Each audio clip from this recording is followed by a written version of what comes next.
Could you ever make too much money and not be allowed to pay additional taxes? Could you ever make too much where the IRS says you're not allowed to do a Roth conversion and pay additional taxes? Believe it or not, that's happened before and they're proposing it again. I'll explain coming up.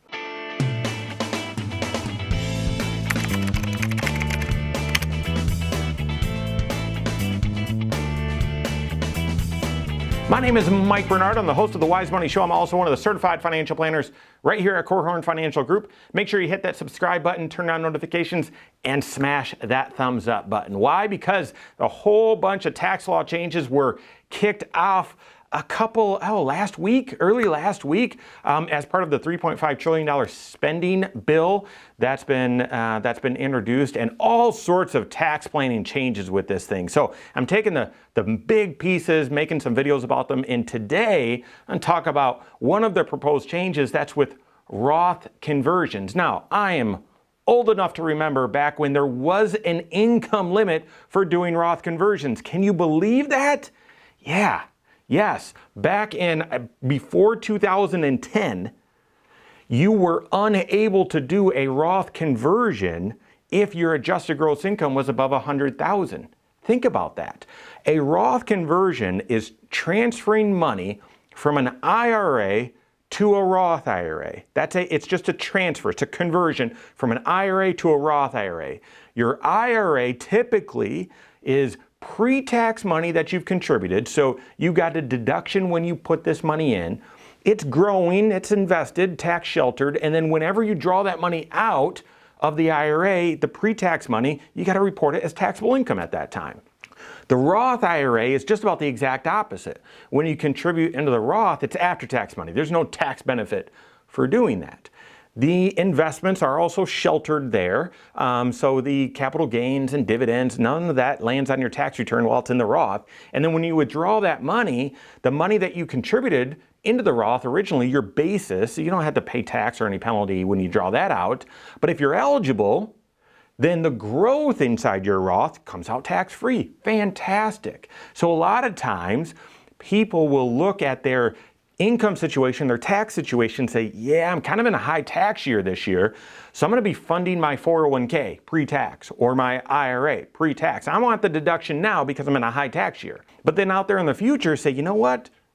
I'm actually in a low tax bracket this year, or I think my tax rate will be actually higher in the future. I want to flip some of this money from pre-tax to Roth. From pre-tax to Roth. And that flip, okay, is a Roth conversion. I'm going to move money from my IRA to a Roth. And anytime you do that with pre-tax money, you got to pay tax on it. So why in the world would the IRS ever limit your ability to do this? Well, they sort of kind of wised up to this after the great financial crisis, when they were looking and saying, oh my goodness, financially, everything just pretty much came to a screeching halt.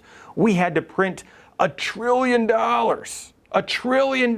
Could you believe it? We had to print $1 trillion and inject it into the economy and do some weird stimulus, a couple stimulus bills to try to get the economy moving. How are we going to ever pay for all this? You know what? I know.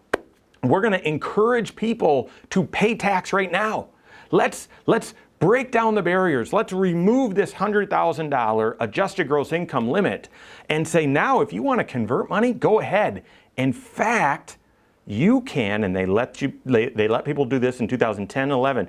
You can convert money right now in 2010, no matter how high your income is, and you can delay the tax, not pay the tax, spread the tax over the next 2 years instead of pay it all at one time. So they actually were encouraging people to do this Roth conversion because they were running such a big deficit, had racked up so much debt, they needed taxable income. They needed tax revenue.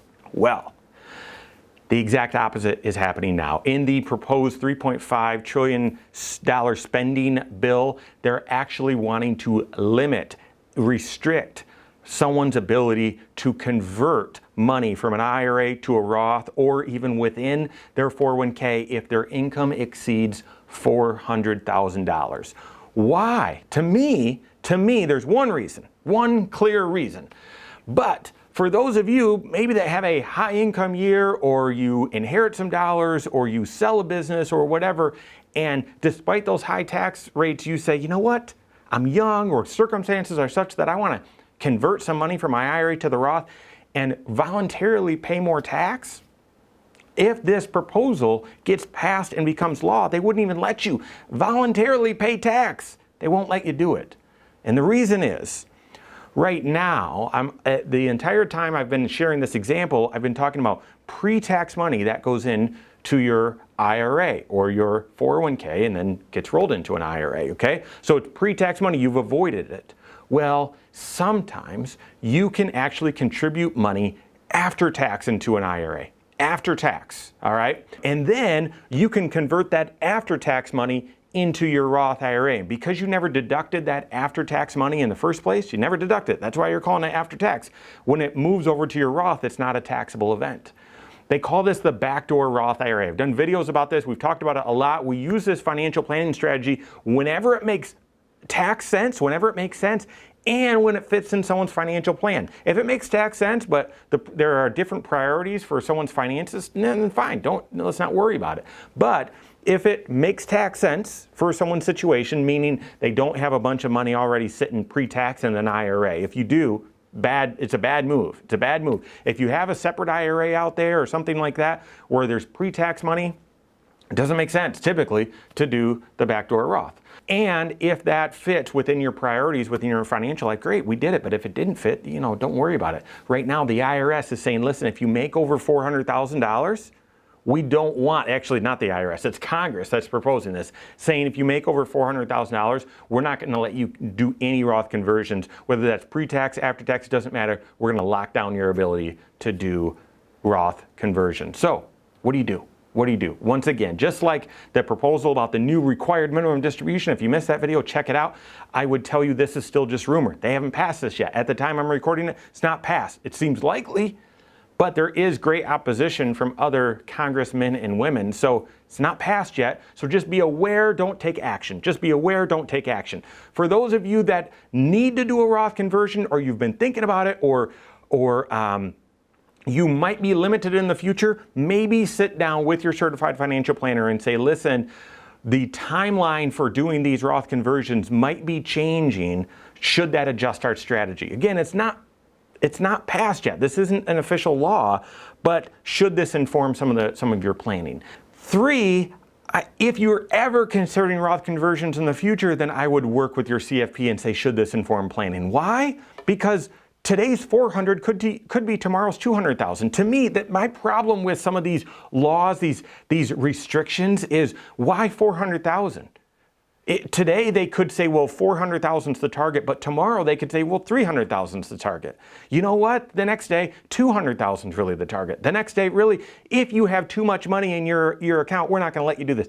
I mean, you have no idea. Once they start enacting these laws, well, where are they going to draw the line? Where's the threshold? Right now, the proposal is 400,000, but who knows? So work with your CFP. And then finally, just like the required minimum distribution, that new proposal that they've got, consider funding Roth as opposed to pre-tax. This is yet another reason where I would consider the Roth IRA Roth 401k over pre-tax. So work with your CFP on all of that. This is the time for proactive tax planning. Your certified financial planner should be helping you with that. If they're not, you can contact one on my team. Okay, you can find us online.